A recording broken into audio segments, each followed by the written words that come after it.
ये खबर पारुल यूनिवर्सिटी द्वारा प्रस्तुत की गई है।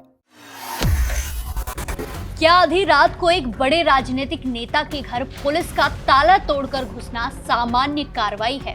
क्या वित्त धोखाधड़ी की एक शिकायत ने पश्चिम बंगाल की राजनीति में नया भूचाल ला दिया है? और आखिर ऐसी क्या वजह थी कि सुबह होते ही ममता बनर्जी खुद दौड़ी दौड़ी अभिषेक बनर्जी के घर पहुंच गई?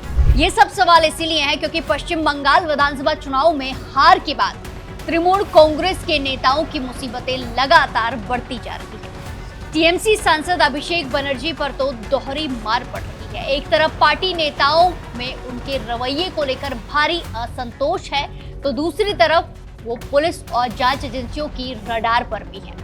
पश्चिम बंगाल पुलिस ने सांसद अभिषेक बनर्जी के आवास पर छापा मारा है। ये छापा तड़के 2:30 बजे से 3 बजे के बीच में मारा गया है। दावा किया जा रहा है कि पुलिस ने घंटों तक दरवाजा खुलने का इंतजार किया और जवाब नहीं मिलने पर ताला तोड़कर घर के अंदर प्रवेश किया। सूचना मिलते ही ममता बनर्जी भी मौके पर पहुंच गई।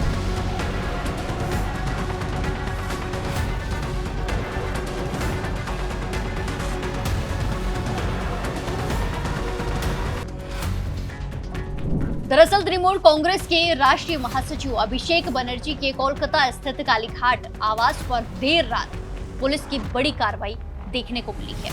मिली जानकारी के अनुसार 13 जून शनिवार तड़के करीब 2:30 से 3 बजे के बीच शालबनी थाना और कोलकाता पुलिस की संयुक्त टीम अभिषेक बनर्जी के कालीघाट स्थित घर पर पहुंचती है।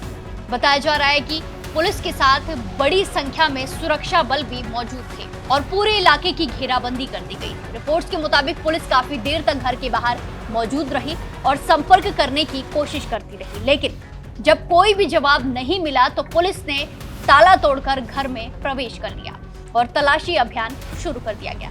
ये तलाशी कई घंटों तक चलने की बात बताई जा रही है। खबर सामने आई है, बताया जा रहा है कि ये अभियान 4 घंटे से अधिक समय तक चला और सुबह तक पुलिसकर्मी परिसर के भीतर ही मौजूद रहे। जानकारी के अनुसार ये पूरा मामला एक कथित वित्त धोखाधड़ी शिकायत से जुड़ा हुआ बताया जा रहा है। आरोप है कि टिकट दिलाने या राजनीतिक मदद के नाम पर कुछ लोगों से पैसे लिए गए। शिकायत में अभिषेक बनर्जी के निजी सहायक सुमित रॉय का नाम सामने आया है। पुलिस इसी मामले की जांच के सिलसिले में सबूत और इसी के साथ साथ जानकारी जुटाने पहुंची थी। हालांकि ये भी साफ करना जरूरी है कि आरोप लगाना और इसी के साथ आरोप साबित होना दोनों अलग अलग बातें हैं। जांच एजेंसियां फिलहाल मामले की पड़ताल कर रही हैं और अंतिम सच जांच पूरी होने के बाद ही सामने आएगा।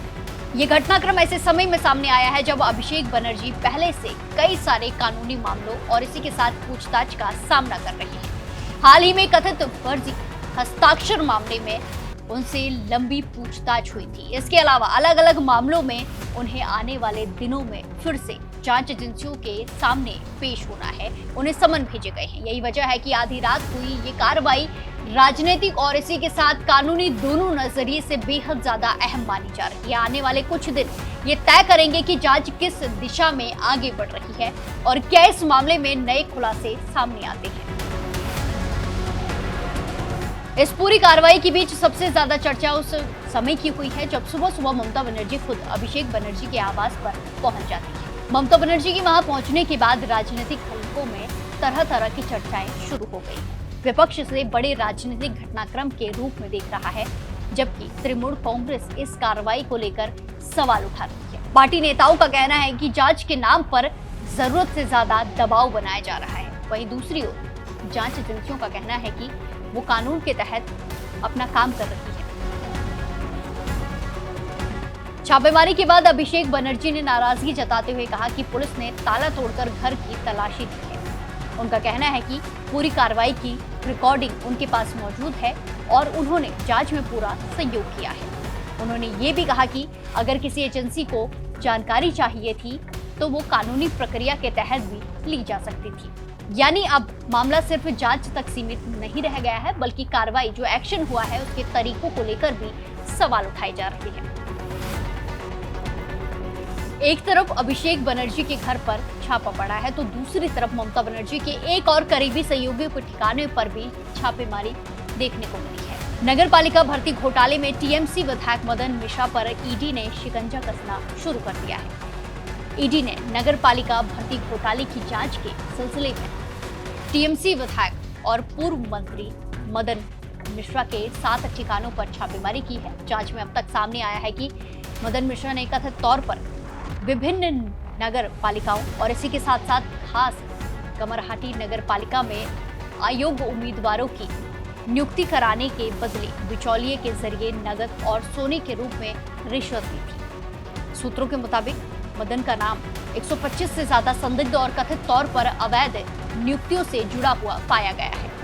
ईडी इस पूरे भर्ती घोटाले में धन के लेन देन और इसी के साथ साथ अन्य आरोपियों की भूमिका की भी जांच कर रही है। ऐसे में अब सबसे बड़ा सवाल यही है, क्या ये केवल एक जांच कार्रवाई है या फिर इसका असर बंगाल की राजनीति पर भी देखने को मिलेगा, क्योंकि अभिषेक बनर्जी को तृणमूल कांग्रेस का भविष्य माना जाता है और पार्टी में उनकी भूमिका लगातार मजबूत हुई है। ऐसे में उनके घर पर हुई ये कार्रवाई निश्चित तौर पर राजनीतिक बहस को और तेज कर देगी। टीएमसी के विरोधी इसे जवाबदेही और जांच का मामला बता रहे हैं, जबकि तृणमूल कांग्रेस इसे राजनीतिक दबाव की रणनीति बता रही है। फिलहाल जांच जारी है, आरोपों की सच्चाई सामने आना अभी बाकी है और सभी की नजरें इस बात पर टिकी हैं कि पुलिस और जांच एजेंसियों को इस कार्रवाई से क्या मिलता है और आगे कौन से कदम उठाए जाते हैं। आपकी राय क्या है?